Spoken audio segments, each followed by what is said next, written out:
और अभी संदर्भ यह है कि जिस तरह से ईरान के एक वॉरशिप को हिंद महासागर के अंदर अमेरिका ने डुबो दिया है और उसमें लगभग 87 लोगों की जान गई है। कुछ लोगों को श्रीलंका की मदद से रेस्क्यू किया गया है।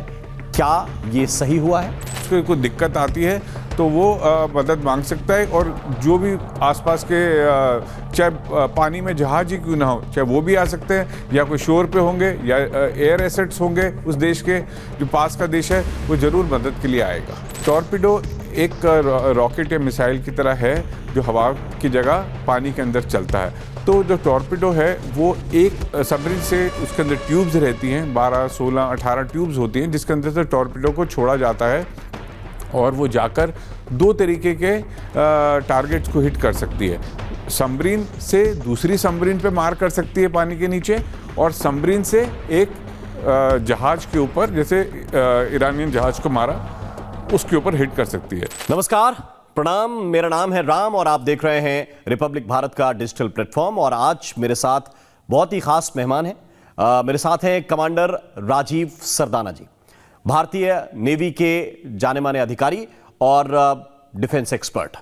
और आज उन्हें इस पॉडकास्ट में बुलाने का मकसद यह है कि मैं नेवी के फंक्शन को समझ सकूं। हम आर्मी को बहुत अच्छी तरह से जानते हैं और जिस तरह से एयर स्ट्राइक हुई, ऑपरेशन सिंदूर हुआ, उस दौरान हमने एयरफोर्स को भी बहुत अच्छी तरह से समझा। लेकिन नेवी अभी भी एक ऐसा एरिया है, एक ऐसा क्षेत्र है जिसके बारे में लोगों के पास बहुत सीमित जानकारी है। और अभी संदर्भ यह है कि जिस तरह से ईरान के एक वॉरशिप को हिंद महासागर के अंदर अमेरिका ने डुबो दिया है और उसमें लगभग 87 लोगों की जान गई है। कुछ लोगों को श्रीलंका की मदद से रेस्क्यू किया गया है। क्या ये सही हुआ है? कुछ लोग ये कहने की कोशिश कर रहे हैं कि भारत की जिम्मेदारी थी, भारत को रोकना चाहिए था। क्या भारत की उसमें कोई भूमिका है?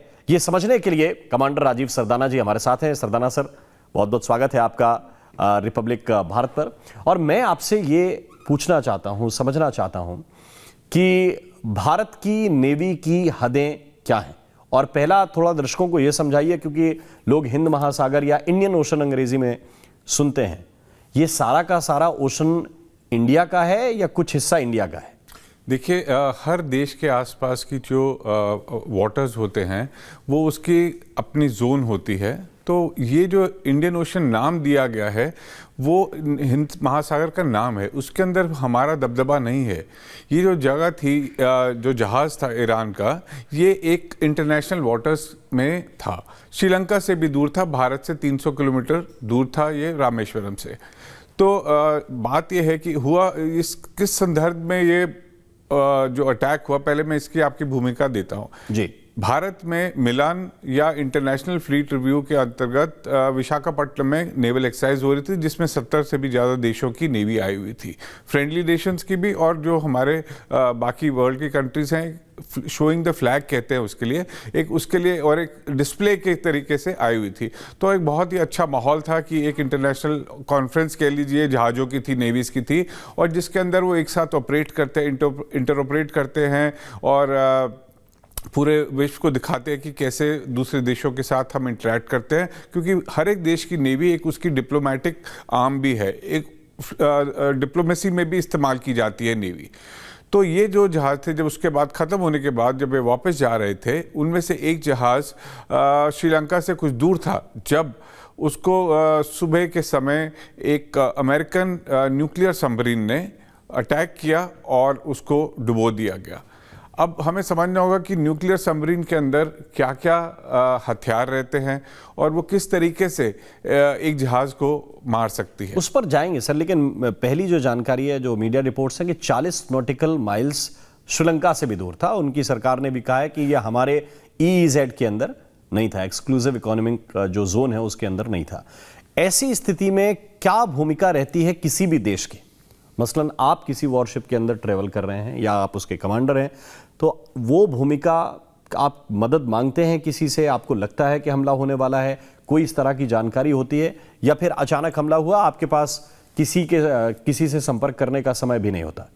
नहीं, देखिए, अगर तो आपके ऊपर हमला हो गया है या आपके कोई तकनीकी खराबी भी हो, तो आप मदद मांग सकते हैं, और जो देश सबसे आसपास होगा आपको जरूर नेवी वहाँ की मदद करेगी।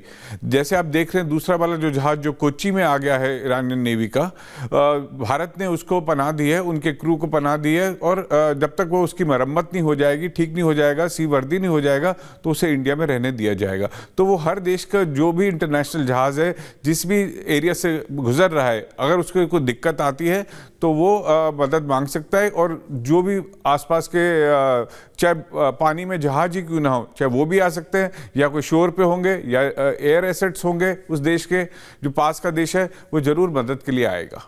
ठीक है, अब मैं वापस आता हूं जहां से मैंने आपको टोका था। ये सबमरीन ऑपरेट कैसे करते हैं और कहां तक उनका दायरा हो सकता है? जैसे ये कहा जा रहा है कि ये इंटरनेशनल वाटर में जहाज था ईरान का, अमेरिका ने इसको इंटरनेशनल वाटर के अंदर मारा है, तो कहां तक अमेरिका के सबमरीन्स या उनके जहाज किस जगह तक आ सकते हैं और हमारी कोई रोक टोक वहां पे नहीं होती? देखिए, इंटरनेशनल वाटर्स में लीगली तो कोई रोक टोक नहीं कर सकते किसी भी जहाज के साथ, ठीक है, लेकिन जहाज सबको नज़र आ जाता है।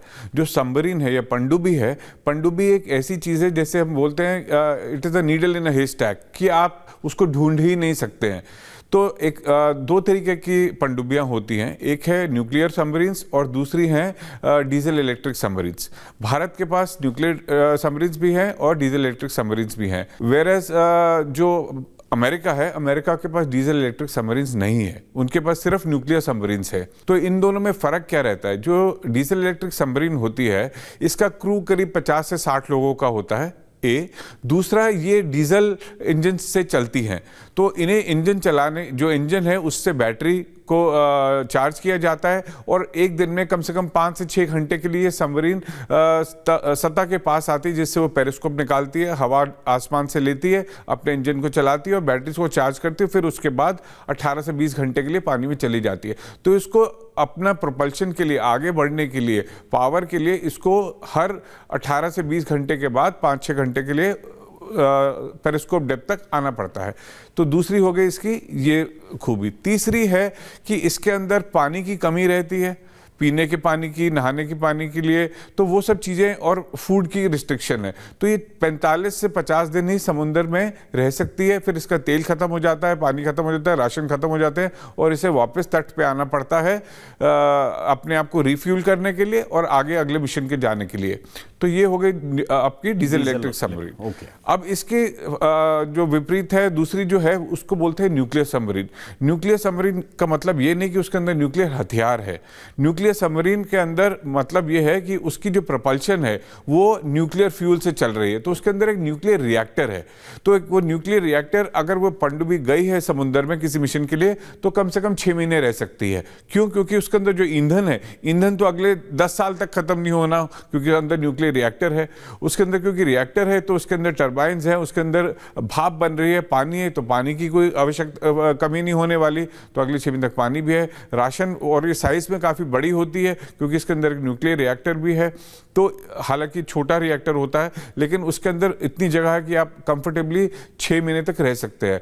तो ना राशन की कमी है, ना ईंधन की कमी है, ना आपको लिविंग कंडीशंस में कोई खराबी है। तो इसमें सिर्फ जो कमी रह सकती है कि 6 महीने के बाद क्यों नहीं, 6 महीने के बाद इसलिए नहीं क्योंकि कोई इंसान यदि 6 महीने तक सूरज ना देखे, एक पानी के नीचे ही रहे, वो ह्यूमंस की आवश्यकता के लिए ऊपर आते हैं। वो ह्यूमंस की आवश्यकता और ह्यूमन के टर्न अराउंड को, क्योंकि जो सबमरीन आर्म है पूरे विश्व भर में वो एक वॉलंटरी आर्म है। आप किसी को फोर्स नहीं कर सकते। जस्ट बिकॉज मैंने नेवी में भर्ती हो गया हूं तो इसका मतलब नहीं है मुझे सबमरीन आर्म में भेज दिया जाएगा, क्योंकि जो नौसेना के जो सेलर्स हैं जो पनडुब्बी में काम करते हैं, उनके एक स्पेशल टेस्ट होते हैं, साइकोलॉजिकल टेस्ट होते हैं कि क्या वो अंदर एक सबमरीन के अंदर रह सकते हैं, 3-3, 4-4 महीने रह सकते हैं, तो उनकी साइकोलॉजी, उनकी मेंटालिटी कैसी है, तो ये सारे टेस्ट करके उनके अंदर। आपकी सेवाएं रही हैं क्या सबमरीन के अंदर? बिल्कुल, मैंने अपना इलेक्ट्रिकल स्पेशलाइजेशन ख़त्म करते ही, क्योंकि मैं इलेक्ट्रिकल इंजीनियर हूँ, तो मैंने सबसे पहले ही सबमरीन आर्म में वॉलंटियर किया।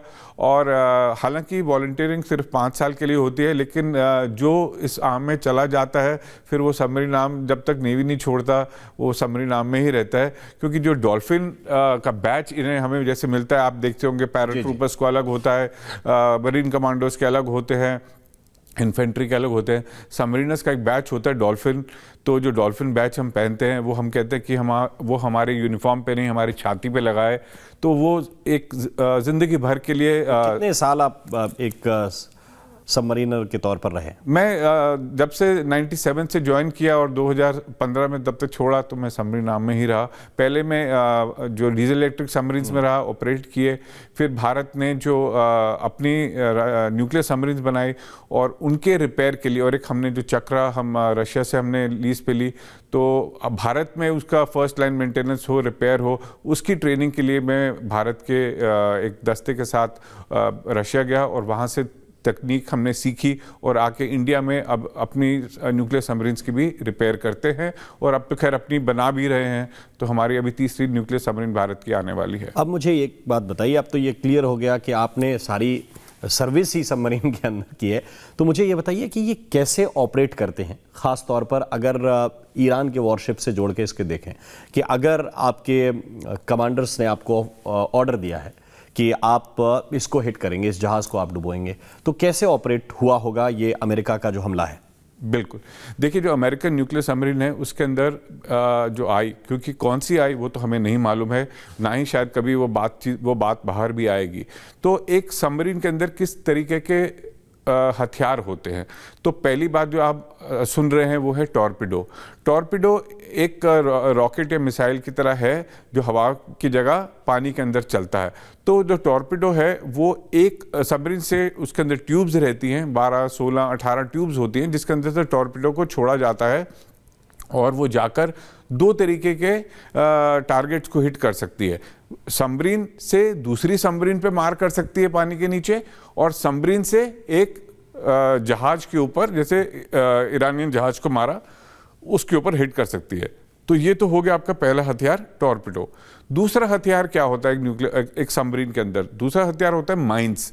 सपोज कराची में हमने अटैक करना है और कराची पोर्ट के बाहर जाकर, ताकि उनके पोर्ट के बाहर हमारी सबमरीन चली गई और वो जाके माइंस लैंड ले कर देगी। जैसे आर्मी में लैंड माइंस होती हैं जो ज़मीन पे लगाई जाती हैं, वैसे ये माइंस समुंदर के अंदर लगा देते हैं एक हार्बर माउथ के ऊपर, कि कोई भी दुश्मन का जहाज आए तो उसको डुबो दिया जाए वहीं पे और वो माइंस से टकरा के फट जाए। तो ये हो गया आपका दूसरा हथियार। तीसरा हथियार हो जाता है आपके पास डिकॉयज। जैसे कोई एयरक्राफ्ट होता है, अगर फाइटर एयरक्राफ्ट है, उसके ऊपर दूसरी तरफ से कोई आक्रमण होता है तो वो शैफ लॉन्च करता है, जिससे वो डाइवर्ट हो जाए हथियार और जो जहाज है वो सेफ रहे। वैसे ही सबमरीन के ऊपर अगर कोई दूसरी तरफ से अटैक होता है, कोई दूसरी टॉर्पिडो से होता है या दूसरी माइन से होता है, तो उसके अंदर ये डिकॉयज होते हैं जो वो फायर करता है ताकि सबमरीन सेफ रहे और जो है दुश्मन का हथियार उसके ऊपर जाके लगे। इसके बाद जो अगला हथियार है एक सबमरीन में, वो है मिसाइल। आप बोलेंगे आप मिसाइल कैसे पानी से जाती है? तो एक चीज़ होती है जो भारत के पास भी है और अमेरिकन सबमरीन्स में भी अवश्य होगी, वो है, उसे बोलते हैं under water to land attack missile. अब यदि आपको हम पाकिस्तानी वाटर्स में हैं या उससे 100-200 किलोमीटर दूर भी हैं और हमें कराची में किसी पर्टिकुलर जगह पे अटैक करना है, लैंड इंस्टॉलेशन पे, उनके प्रेसिडेंट के घर पे या XYZ जगह पे भी करना है, तो हम 200 मीटर पानी के नीचे से उसको फायर कर सकते हैं। वो 300 किलोमीटर आसमान में उड़ के जाती है और उस लैट लॉन्ग पे उस कोऑर्डिनेट्स पर जाकर अटैक कर देती है। तो ये सारे ये जो मैंने आपको हथियार बताए, टॉर्पिडो, मिसाइल्स, माइंस और आपके डिकॉयज, तो ये सारे हथियार होते हैं। इस पर्टिकुलर इंसिडेंट में जो हुआ है, इन्होंने एक टॉर्पिडो को इस्तेमाल किया है। ये जो टॉर्पिडो दो तरीके की होती है, इनके अंदर इनर्शियल नेविगेशन सिस्टम होता है, इसके अंदर सारी टेक्निक होती है कि इसको मैन्यूवर किया जा सकता है। वायर गाइडेड भी होती है कि मतलब थोड़ी सी पतली सी रस्सी या वायर है, जिससे जो कंट्रोलर है वो अपनी सबमरीन से उस टॉर्पिडो को सही निशाने पर लगा सकता है, क्योंकि दूसरा जो जहाज है वो भी इधर या उधर जाएगा, अपने आप को इवेजिव मेजर्स में बचाने की कोशिश करेगा, लेकिन टॉर्पिडो का मकसद है कि उसको जाके उसको बजाके अटैक करे और उसकी कील पे जाके उसको नष्ट कर दे, ताकि वो दो टुकड़ों में जहाज टूट जाए। उसके ऐसे कहते हैं कि रीढ़ की हड्डी पे मारना, रीढ़ की हड्डी पे मारेंगे तो आदमी खत्म हो जाएगा, वैसे ही जहाज की रीढ़ की हड्डी पे मारना है ताकि वो जहाज टूट के नीचे चला जाए। तो ये इस समय हुआ जो अमेरिकन ने किया, तो मैं आपको एक दर्शकों को बताना चाहूँगा कि 10 मिनट पहले ये क्या माहौल रहा होगा इस सबमरीन के अंदर। तो देखिए, जब कहते हैं उन्हें इन्होंने इस अमेरिकन सबमरीन ने ईरानियन शिप के अकूस्टिक सिग्नेचर को पकड़ा होगा कि ये वाला जहाज की जो आवाज़ है पानी के नीचे इससे मिलती है। तो फिर उनके जो डायरेक्टरी होगी उसके अंदर पता चल गया कि ये तो इतनी शोर मचाने वाला जहाज है, इसके प्रोपेलर की आवाज़ इतनी है, ये INS सो एंड सो है या ये जहाज है। तो जब उन्होंने एक चीज़ ये कंफर्म हो गई, दूसरी बात ऑडियो से पकड़, ये ऑडियो से सुनार से पकड़ी गई होगी। तो सभी के वो रहती है डायरेक्टर की, जैसे आपका कॉल से मोबाइल पे नंबर आ जाता है कि किसका फ़ोन है, तो वैसे ही पता चल जाता है कि कौन सा जहाज है, तो वो कौन से मैं इसको सामान्यतः देखता हूं कि अगर आप हाईवे पे हैं तो आपको पता चल जाता है कौन सी आवाज़ बस और ट्रक की है, कौन सी आवाज़ कार की है, कौन सी आवाज़ बाइक की है, इतना अंदाज़ा होता है। और आप लोगों के पास तो बाकायदा पूरा सिस्टम होता होगा जो डिटेक्ट करे इसको। बिल्कुल, तो इन्होंने इसको पहले डिटेक्ट किया होगा। और पेरिस्कोप डेप्थ मतलब कि समुद्र बिल्कुल सरफेस नहीं करना, लेकिन जो पेरिस्कोप होती हैं, ट्यूब्स होती हैं, दो सबमरीन के अंदर दो पेरिस्कोप जनरली होते हैं, एक अटैक पेरिस्कोप और एक नेविगेशनल पेरिस्कोप। नेविगेशन होती है कि आपको सेफ पैसेज के लिए देखने के लिए एक छोटी सी बिंदी है कि आसपास आप देख सकते हैं विजुअली कि क्या है। तो उन्होंने पहले एक तो अकूस्टिकली कंफर्म किया होगा कि हम सही जहाज को मार रहे हैं, और दूसरा फिर उन्होंने एक विजुअल भी कंफर्म किया होगा। उसके बाद जो सबमरीन एक अटैक रन में आ जाती है, एक पर्टिकुलर पोजीशन लेगी कि जिससे वो मारे तो सही दिशा में लगे और सही चोट से मार पाए उस सबमरीन से जो टॉर्पेडो जाने वाली है। तो ऐसे सबमरीन के जरिए अटैक करते हैं। अभी अमेरिका ने किया, भारत को जरूरत पड़ेगी तो भारत भी कर सकता है, और जिनके पास भी सबमरीन हैं उनके जरिए हो सकता है। लेकिन सर, मैं दो चीजें समझना चाहता हूं। पहली बात तो यह कि इसमें इंडियन नेवी की क्या भूमिका है या हो सकती है। मैं क्योंकि लगातार एक किस्म का एक प्रोपेगेंडा ये चल रहा है कि भाई भारत की नेवी ने रिस्पॉन्ड नहीं किया, भारत की नेवी ने सुना नहीं उनकी बात को, आपका अतिथि था, हमारे यहाँ अतिथि देवो भव होता है, हमने कोई बात क्यों नहीं की। ये मुझको थोड़ा सा बताइए कि इसमें क्या इंडियन नेवी की भूमिका होनी चाहिए थी या जो है वो ठीक है। देखिए, जब वो भारत के पानी से बाहर चले गया है जहाज, तो भारत की भूमिका नहीं रह जाती, पहली बात ये। दूसरी बात, कई देशों ने, अमेरिका में कुछ मीडिया में खबर भी आए कि भारत ने अपने बेड़े, जो नौसेना के बेड़े हैं, अमेरिकन को दे दिए हैं, उन्हें एक पनाह दे दी है कि वहाँ से ये ऑपरेट कर रही हैं अमेरिकन सबमरीन। इनको कैसे नहीं पता चला, भारत इनके साथ मिला हुआ है। देखिए, अगर कोई न्यूक्लियर सबमरीन आई है यहाँ तक, तो उसको 6 महीने तक ना पानी की आवश्यकता है, ना तेल की आवश्यकता है, ना रसायन की आवश्यकता, किसी चीज़ की नहीं है। तो भारत को नहीं बताया गया, क्योंकि भारत और ये एक स्पेक्टिकल बना दिया है। ये जो इसको मार गिराना 1945 के बाद दूसरे विश्व युद्ध के बाद पहली बार इतना बड़ा इंसिडेंट हो गया है, जिसके बारे में शायद ज़्यादा लोगों को पता ही नहीं कि हुआ क्या है। क्योंकि इन्होंने, एक रीज़न ये भी था कि वो दूसरी जगह पे भी गिरा सकते थे सबमरीन को। आपने भारत इंडियन ओशन रीजन में क्यों किया अमेरिकन ने? एक तो एक स्पेक्टिकल बनाने के लिए कि हमारी क्षमता इतनी है, हमारी पहुँच है, हमारी पहुँच पूरे विश्व में है। आपको पता नहीं एक सबमरीन पानी के नीचे है या 20, आपको नहीं मालूम, ना ही आप पकड़ सकते हैं। और उन्होंने श्रीलंका के पास भी इसलिए मेरे हिसाब से मारा है कि उन्होंने समय दिया है कि कुछ लोग बच के जाएं। उनका जो मकसद था अमेरिका का, एक दहशत फैलाना था। उन्होंने तो वैसे तो 25 से 30 जहाज उनके डुबो दिए हैं, बाकी उन्होंने इतना कोई किसी की चर्चा नहीं हो रही, बाकी पे चर्चा नहीं हो रही, क्योंकि आपको पता ही नहीं चल रहा। यहाँ पे आपने एक निखत्ते जहाज को मारा है। आप ये देखिए कि जो ईरानियन जहाज था, वो एक फ्रेंडली विजिट के लिए आया था, उसके अंदर ना ही कोई हथियार थे, क्योंकि आप जब किसी दूसरे देश में जाते हैं तो आप अपना वॉर कॉम्प्लीमेंट ऑफ टॉर्पिडोज, मिसाइल्स, वो सब नहीं कैरी कर सकते हैं, क्योंकि आपका एक फ्रेंडली माहौल के लिए जा रहे हैं, आप युद्ध के लिए नहीं जा रहे थे। तो उसके पास ना वो कॉम्प्लीमेंट था, उसके अंदर ना लड़ने वालों से ज़्यादा बैंड, उनका ईरानियन बैंड, क्योंकि परेड में हिस्सा लेना है, वो तो एक माहौल के लिए, उसके लिए आए हुए थे। तो आपने एक तरीके से देखा जाए तो अमेरिकन ने एक गलत काम भी किया है, क्योंकि जब आप किसी दुश्मन के युद्धपोत को डुबो देते हैं, तो आपका जो इंटरनेशनल लॉ कहता है, जो आप उसके जो सेलर्स थे, जो अगर वो पानी में है, उनको बचाना आपका काम है। वर्ल्ड वॉर 2 में हुआ जहाज था को कि बर्बाद करना आपका युद्ध हो जहाज, सकता है। वो आपका मोटिव है जहाज को गिराना। आपकी दुश्मनी जहाज से, आपको खतरा जहाज से है, उस सेलर से नहीं है जो पानी के अंदर डूब रहा है। और यहां पर ये बिना उन्हें बचाए ये चले गए वापस। तो ये एक बहुत बड़े डिबेट की बात है कि मेरा पर्सनली तो अमेरिकन नेवी और अमेरिकन सबमरीन इसी से सवाल और ये भी जुड़ जाता है, क्या सबमरीन के पास ऐसी फैसिलिटी होती है कि डूबते हुए सैकड़ों लोगों को आप बचा सकें? बिल्कुल बचा सकती है। उसके अंदर जगह होने की वो है और नियत होने की है। अगर जैसे कोई शिप आएगा बचाने के लिए, वो भी तो ऊपर ही लेगा आदमी को, वो और किसी को तो लेना नहीं है ना। एक 70-80 किलो के आदमी को तो वापस अपने जहाज में लेना है, उससे ज्यादा क्या है। तो उसका बचाने की पूरी क्षमता थी, लेकिन उन्होंने उसको नहीं किया। उन्होंने उनके जो मैसेज अमेरिका से आया और ये जो वीडियो रिलीज किया, ये सिर्फ एक दहशत फैलाने के लिए थी, ईरानियंस में भी और बाकी देशों के लिए भी, कि आप हमारे रास्ते में ना आए, हम किसी भी हद तक जा सकते हैं। और उन्होंने करके दिखाया है। एक आखिरी सवाल मैं आपसे पूछना चाहता हूं, क्योंकि पिछले दिनों हमने ये भी देखा कि श्रीलंका के तट पर वो चाइनीज बड़ा जासूसी जहाज आया और उसके बारे में ये कहा जा रहा था कि चाइना देखिए इसी तरह से जासूसी करता है। क्या ये एक तरह से चाइना को भी अमेरिका ने दिखाने की कोशिश की है कि अगर एक तो ये बार बार क्योंकि दावा किया जा रहा है कि हॉर्मूज अगर बंद हो रहा है और ईरान पर अमेरिका अपना पूरा प्रभुत्व चाह रहा है, तो इसीलिए कि वो भविष्य में चाइना के लिए कभी संकट बन सके और सारा का सारा ईरान पर उसका कब्जा होगा, तो ईरान उसके हिसाब से चलेगा। ये चाइना का एंगल कितना महत्वपूर्ण है कि आप इंडियन ओशन के अंदर अगर इस तरह से ऑपरेट कर रहे हैं, और आपने कहा कि 1 सबमरीन है कि 5 है कि 10 है, हम नहीं कह सकते पानी के अंदर।